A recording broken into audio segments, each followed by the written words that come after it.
The dust of the long road clung to everything, a fine, pale powder that coated the wheels of the rickety wagon and settled in the folds of the young woman's simple dress. As the vehicle came to a groaning halt, Lena looked upon her new, temporary home. The ranch house was a long, low structure of weathered timber, stubborn against the vast, rolling expanse of golden grass and endless sky. It seemed a lonely place, a world away from the familiar, cramped warmth of her sister's kitchen in the nearby mining town. The air here smelled different, not of spices and steam, but of dry earth, animal hide, and a distant, clean wildness. She had come out of duty, and no small amount of fear. Her sister Jean, who had written letters filled with tales of feeding a small army of hungry men, lay feverish and weak in a rented room, her cough a terrible, ragged sound. The doctor had spoken of rest, months of it.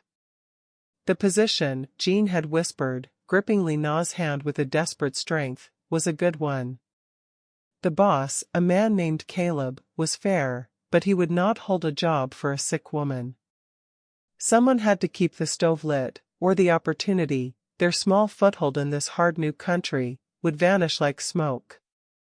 Gathering her single bag, which was heavier with cooking knives and a few precious packets of seeds from home than with cloves, Lena stepped down.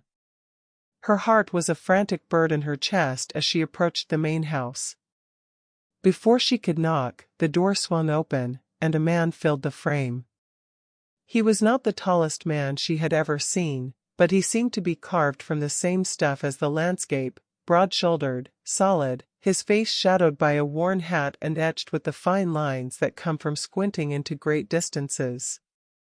His clothes were plain and dusty, and his hands, which hung at his sides, looked like they were made of knotted leather. This was Caleb. He did not smile. His eyes, a cool, assessing gray like river stone, took her in from the top of her neatly pinned black hair to the tips of her practical shoes. "You're the sister," he said, his voice a low rumble. It was not a question. Lena nodded, finding her own voice thin in the wide-open silence. "I am Lena. Jean is my older sister. She sent me. I can cook. I will do her work until she is well." Caleb was silent for a long moment, his gaze sweeping over her slight frame. He was a man who understood the weight of a calf, the heft of a saddle, the sheer physical demand of running his ranch.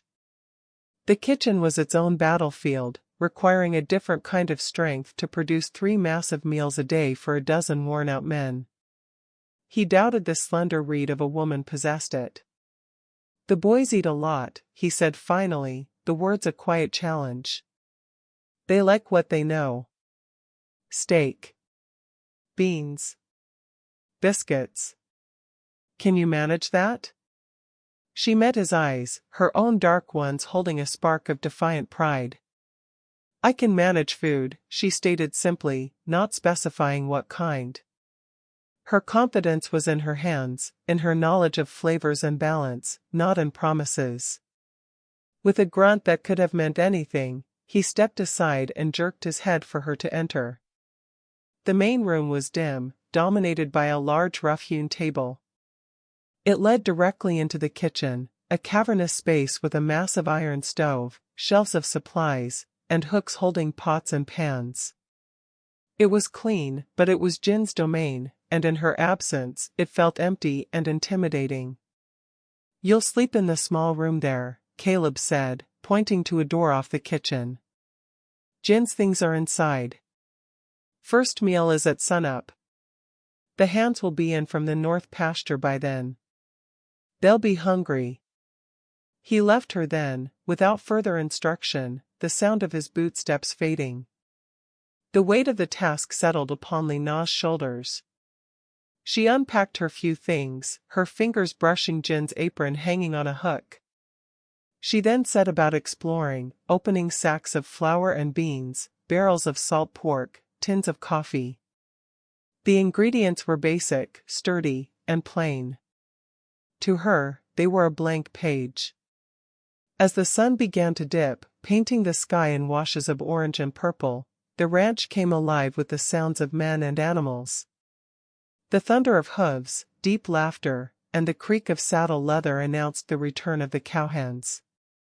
Lena, hidden in her kitchen, listened to their boisterous noise as they washed up at the pump outside. Her stomach tightened. Soon, they filled the main room, their bodies weary but spirits loud, taking their accustomed seats at the long table.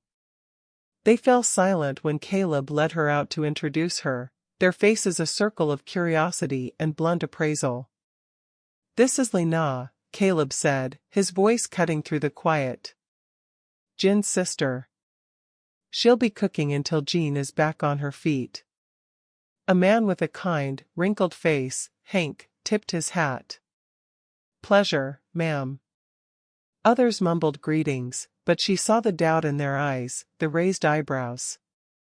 She merely bowed her head slightly and retreated to her fortress, the kitchen. For the first supper, she had decided on something simple to bridge the gap between her world and theirs. She made a stew, but instead of just salt and pepper, she added a few star anise and a piece of cinnamon stick from her private stash, letting them simmer to impart a mysterious, warming depth. She prepared the biscuits Jean had written about, but she used a technique to layer the dough, making them impossibly flaky. The smells that drifted from the kitchen were familiar, yet intriguingly different. When the food was served, the initial reaction was a profound, suspicious silence, broken only by the clink of spoons. Then came the comments, muttered low. "Tastes funny," one young cowboy said, pushing a piece of meat around his bowl. "It's sweet. Or something." "Ain't right," said another. Lena stood just inside the kitchen door, her heart sinking, clutching the edge of the counter until her knuckles turned white. This was failure. She had been too bold. She would be sent away, and Jin's place would be lost. Then, a different sound cut through the murmurs. It was the steady, deliberate scrape of a spoon against a bowl. All eyes drifted to the head of the table. Caleb was eating. He wasn't just picking at it, he was consuming the stew with a focused intensity, sopping up the last of the broth with a biscuit. He finished the entire serving, then looked up, his gaze finding Hank. "More," he said, his voice flat. The request hung in the air, a quiet but absolute verdict. Hank, hiding a smile, passed the pot down. The other men, taking their cue from their boss, slowly returned to their meals, their complaints fading into tentative, then earnest, chewing. The strange flavor became just flavor, and the hunger of a long day's work won out over suspicion. Caleb did not look at Lena, but she felt his acknowledgement as clearly as if he had spoken. He had given her a chance, not with words, but with an empty bowl. As she cleared the plates later, the weight of despair had lifted, replaced by a trembling, fragile hope. The last light faded from the sky, and the ranch was swallowed by a deep, star-studded darkness. Lying in the narrow bed in the little room, listening to the unfamiliar sounds of the wind and the distant lowing of cattle, Lena felt a profound loneliness. But beneath it, like a seed in dark soil, was a stubborn resolve. She had survived the first day. The kitchen was hers to hold, for now. The rhythm of the ranch became the rhythm of Lena's life, a steady pulse measured in meals rather than hours. Her days began in the profound, ink-black quiet before dawn, lighting the stove until its iron belly glowed with heat, pushing back the chill that seeped through the log walls. In that solitary, lantern-lit world, she began her delicate campaign of understanding. She listened, not just with her ears, but with her entire being, absorbing the language of this place. She learned that the loudest complaints often came from the youngest cowhands, their words more about exhaustion than her cooking. She noted that Hank, with his kind eyes, always finished everything and left his plate neat. She discovered that a man named Elias disliked beans, and that two brothers, Tim and Rob, would eat anything put before them with cheerful, bottomless hunger. Her strategy shifted from boldness to subtlety. She did not make her food entirely theirs, nor did she insist it remain entirely her own. Instead, she began to weave threads of her knowledge into the sturdy fabric of their expectations. The beans were simmered with a tiny piece of ginger and a pinch of sugar, cutting their heaviness. The morning biscuits, still towering and flaky, were now sometimes flecked with chopped green onion from a small patch she started behind the kitchen. The stews were thickened not just with flour, but with a mash of roasted potatoes, giving them a comforting, silken body that clung to the spoon. She watched, from her post by the kitchen doorway, as the men ate. The suspicious silences became shorter, replaced by the simple, contented sounds of men being fed. Hank began to wink at her when he brought in an armload of firewood. "Mighty fine grub, ma'am," he'd say, and the compliment, given so freely, felt like a sunbeam in her cautious world. Caleb was a different study. He was a man of patterns, and she found herself learning his as one might learn a complex but quiet piece of music. He was always the first to rise, his bootsteps a firm, unmistakable cadence on the porch as he surveyed his waking domain. He took his coffee black, and he took it early, often before the sky had begun to lighten. One morning, she was rolling dough when she heard those steps pause at the kitchen entrance. She did not turn, but her spine straightened. She felt his presence like a change in air pressure. "Coffee's ready," she said softly, the words hanging in the steam-filled air. He moved into the room, his large form making the spacious kitchen seem suddenly intimate. He poured a cup and did not leave. Instead, he leaned against the heavy wooden counter, a respectful distance away, and drank in silence, watching the first rays of sun paint the floorboards gold through the window. This became their new ritual. No lengthy speeches, just a shared, quiet space at the start of the day. Sometimes, he would make a simple observation. "Storms brewing in the west. See those clouds?" Or, "The creek's running high. Good for the cattle." And she, in turn, began to offer fragments of herself. "The ginger helps the stomach," she might say, nodding towards the pot of beans. Or, "This herb, it is not for taste, but for warmth inside. For the chill." She spoke of food as medicine, as balance, as a language she was fluent in. He listened, his gray eyes thoughtful, his nods slow and considered. It was a conversation built not on questions, but on offerings. The trust grew in these small, concrete acts. One afternoon, a delivery from town included a sack of a peculiar, hard fruit she did not recognize. Caleb, finding her puzzling over it, picked one up. "Apricots," he said. "Grew wild back in Tennessee. Tart like this, they're no good for eatin' plain." He took his knife from his belt, expertly split one open, and pulled out the pit. "But my mother, she'd simmer them down with a bit of sugar. Made a sort of jam." He handed her the halved fruit, his fingers brushing hers. The touch was brief, impersonal, but a spark seemed to jump from his calloused skin to hers, leaving a trail of warmth. She took the apricot, and the next morning, biscuits were served with a small pot of deep amber apricot preserves. The men devoured it. Caleb, spreading the glossy preserve on his bread, met her eyes across the table and gave a single, almost imperceptible nod. It felt like a victory greater than any spoken praise. Then came the afternoon of the cut. She was working quickly, chopping a mountain of carrots, her mind on the evening's pot roast. Her hand slipped. The sharp knife bit deep into the pad of her thumb. A bright bead of blood welled up, followed by a swift, shocking flow. She gasped, more in frustration than pain, clutching her hand to her chest. His footsteps were swift this time. He must have been passing by the open window. In 2 strides he was beside her, his concern etched into the new lines on his forehead. "Let me see," he commanded, his voice gentle but firm. She uncurled her fingers. The cut was clean but deep.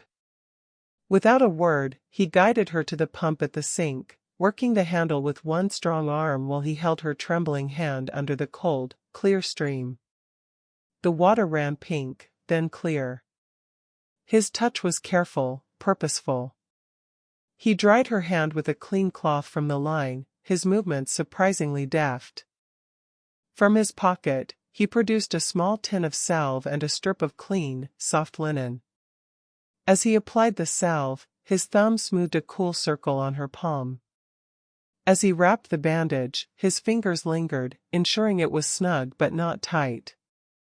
The world narrowed to the space where his skin met hers, the incredible roughness of his work-worn fingertips against the delicate inside of her wrist, the surprising warmth of his palm cradling her hand.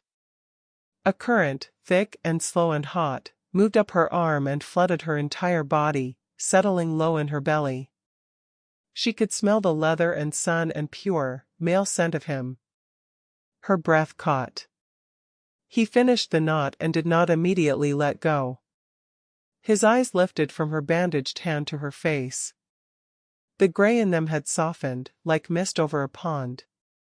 He saw the blush that stained her cheeks, the parted lips, the dark dilation of her pupils. He felt it too, this sudden, charged silence that had nothing to do with the injury. The air between them hummed. "Be more careful," he said finally, his voice a husky murmur that vibrated in the quiet kitchen. He released her hand, the loss of his touch feeling like a sudden chill. He left her then, returning to his duties. But the memory of his hands on hers did not fade. It imprinted itself on her skin. That night, as she lay in her narrow bed, the ranch asleep around her, she did not think of her sister or her duties. She replayed the moment in vivid detail, the pressure of his fingers, the intensity of his gaze, the shocking intimacy of his care. A deep, unfamiliar ache unfolded within her, a yearning that was both thrilling and terrifying. It was a hunger, she realized, far more complex and compelling than any she had ever known how to satisfy with food. The kitchen was no longer just a workplace she needed to master, it had become the stage where something unknown, something perilous and beautiful, had begun to quietly simmer.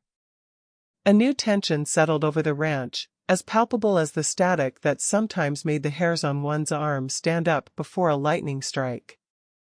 It existed solely between Lena and Caleb, a silent, humming wire stretched taut across the spaces they shared.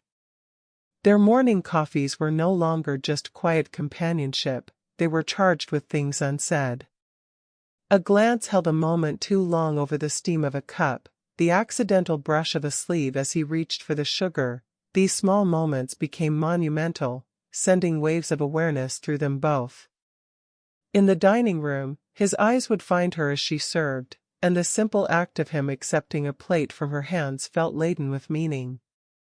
The memory of his touch on her bandaged hand was a constant echo in her blood, a secret warmth she carried with her through every chore.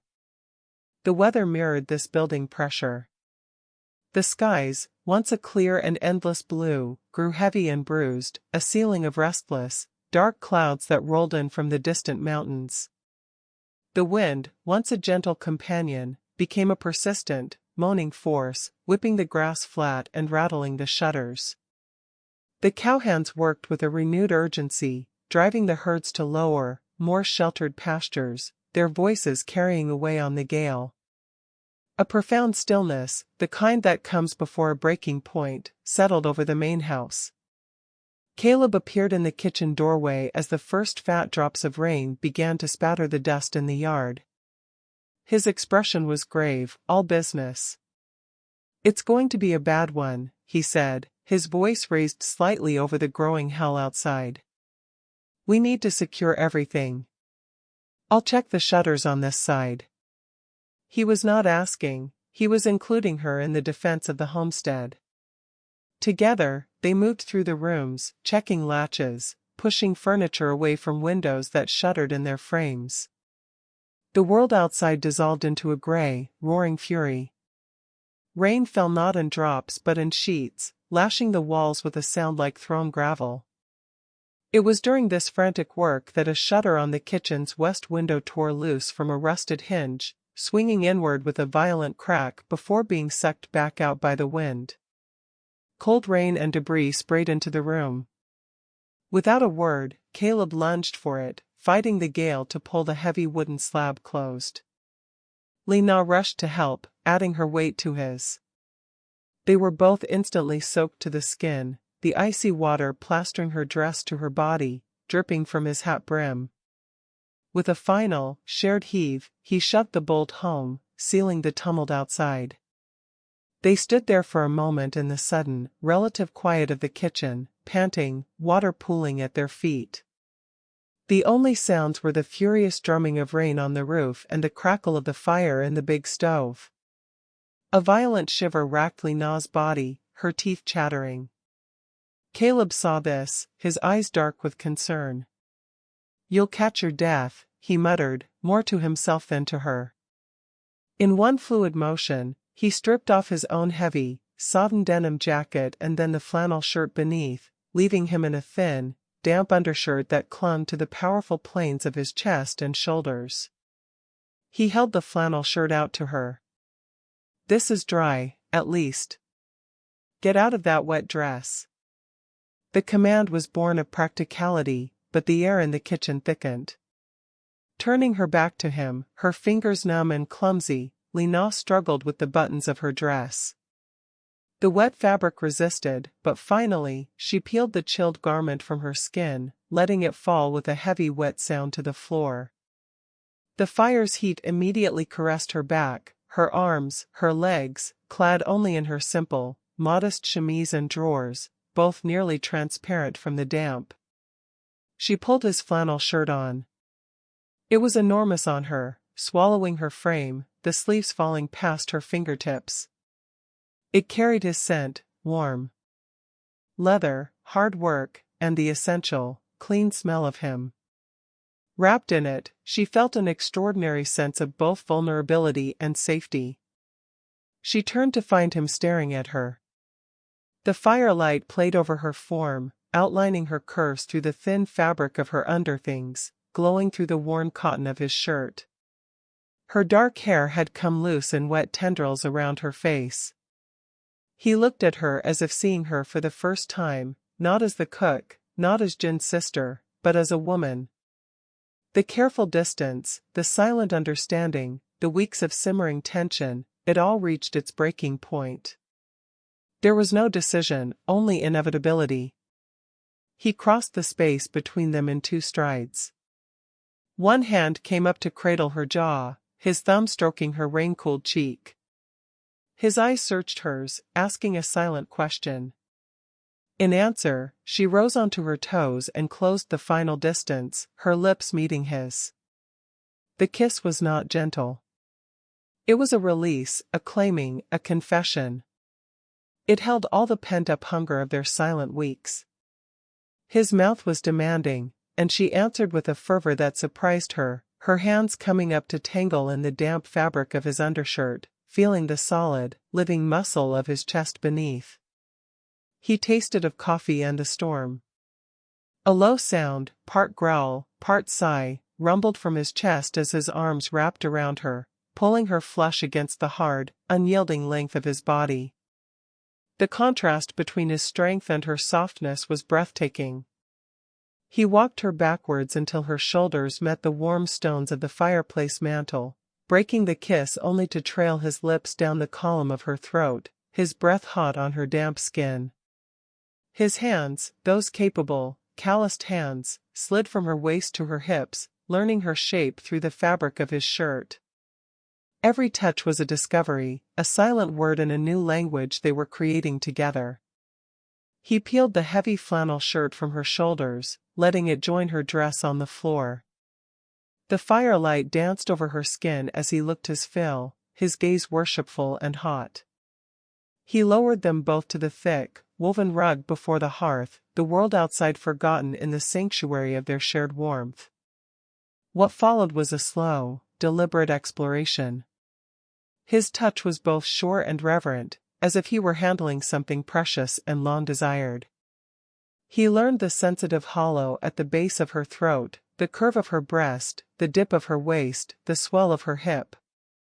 She, in turn, emboldened by his passion, let her own hands roam, mapping the powerful breadth of his back, the fascinating ridges of his abdomen, the surprising softness of his hair as she threaded her fingers through it. There were whispers then, not of love, that word was still too vast and terrifying for this moment, but of need, of feeling, of rightness. Her name on his lips was a prayer, his on hers, a sigh of surrender. When they finally joined, it was with a profound, aching slowness that made her gasp, her eyes fluttering shut. It was a fullness, a completion that went beyond the physical. The rhythm they found was ancient and new, a perfect, wordless dialogue. The storm outside raged, a furious symphony of wind and water, but inside, before the fire, there was only this, the syncopated beat of their hearts, the rush of shared breath, the building, shimmering tension that coiled tighter and tighter until it shattered, wave after wave, leaving them spent and trembling in each other's arms. He held her close afterwards, pulling a woolen blanket from a nearby chair to cover them both. She lay with her head on his chest, listening to the fierce, steady drum of his heart gradually slow. His fingers traced idle, tender patterns on her bare shoulder. No words were needed. The storm, in its violent majesty, had stripped away the last of their separateness. In the warm, fire-lit circle of their embrace, something had been forged, something fragile and fierce, unexpected and undeniable. The cook and the cowboy were gone. In their place, wrapped in shared warmth against the howling dark, were simply a man and a woman who had found, at last, a shelter in each other. The world, when Lena awoke, was washed clean. Sunlight streamed through the kitchen window, brilliant and bold, painting the floor in dazzling squares where just hours before frantic shadows had danced. The air held a cool, scrubbed freshness, and the only sound was the steady drip-drip-drip of water from the eaves. For a long, suspended moment, she lay perfectly still, wrapped in the wool blanket and the profound, lingering warmth of Caleb's body beside her. The memory of the night unspooled in her mind not as a dream, but as a seismic truth, etched into her skin and bones. His scent was on her, his tenderness a physical echo in her muscles. She turned her head to find him already awake, propped on an elbow, watching her. His gray eyes, usually the color of distant stone, were soft, holding a quiet awe that made her breath catch. He did not smile, but the lines of his face had relaxed into an expression of such deep, settled peace that it was more beautiful than any grin. He reached out, his knuckles brushing a strand of hair from her cheek, the touch saying everything the dawn silence could not. The ordinary rhythm of the ranch reasserted itself with the creak of the bunkhouse door and the distant sound of men assessing the storm's damage. The secret world of the fire-lit night had to be folded away, but it could not be undone. As they rose and dressed, their movements were careful, deliberate, a new and profound awareness humming between them. When his fingers fastened the last stubborn button on the back of her dress, his touch lingered, a silent promise. Their eyes met in the reflection of a polished tin plate, and a current, potent and sweet, passed between them. The day's work began, but everything was different. In the days that followed, their relationship unfolded not with grand declarations, but in a quiet, relentless grammar of shared looks and deliberate acts. Caleb began to appear in the kitchen not only at dawn, but in the lull of the afternoon, finding excuses to be near her. He brought her things, a perfect, sun-warmed stone he found by the creek, its surface smooth as silk, a small, fragrant branch of pine, a tin of precious sugar from town, not for the men's coffee, but for her, for whatever she might wish to make. Each offering was given without ceremony, but she understood their language. They were tokens of a man who spoke more readily with his hands than his tongue, a man building a bridge from his world to hers, one careful piece at a time. The cowhands, shrewd observers of human nature and the moods of their boss, noticed the shift. The teasing camaraderie they'd developed with Lena softened into a more formal, protective respect. They saw the way Caleb's gaze followed her, the way his voice dropped to a gentler register when he spoke to her in the yard. Hank, especially, became a benevolent sentinel, shooing the younger hands away if they lingered too long at the kitchen door with their jokes, ensuring her privacy. The acceptance was silent and total, woven into the fabric of their daily interactions. She was no longer just the cook or Jin's sister. She was becoming something integral, the settled, calming center around which the ranch's rougher orbits turned.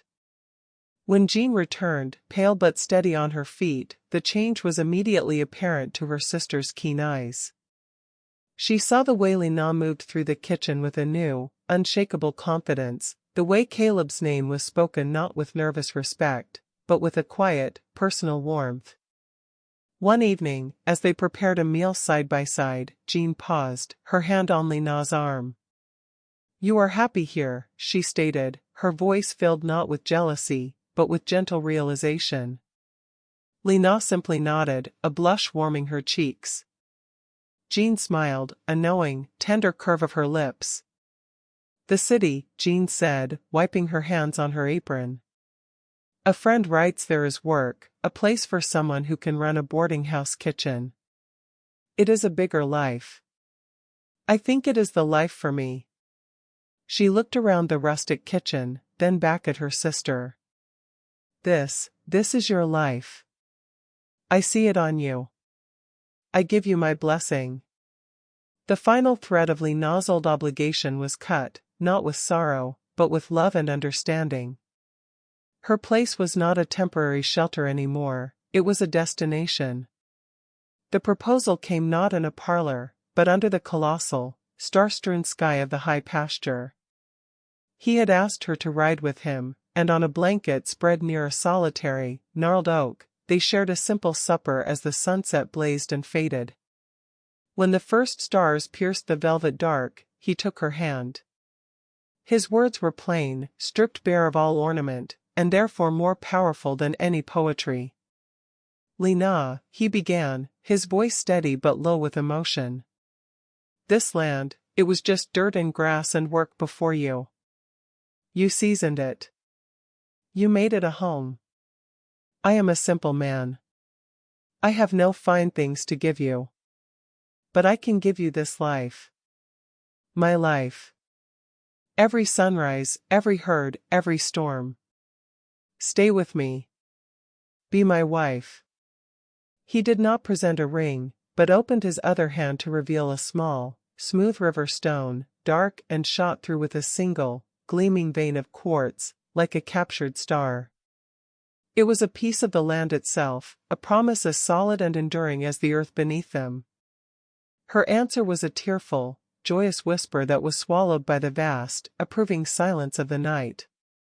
She took the stone, and then she took his face in her hands and kissed him, sealing their pact under the witness of infinite stars. Their wedding was a ranch affair, held in the dappled sunlight of the front yard. Hank stood stiffly as Caleb's best man. Jean, beaming, fussed with Lena's simple, new dress. The cowhands stood in a respectful, shuffling circle, hats in hand.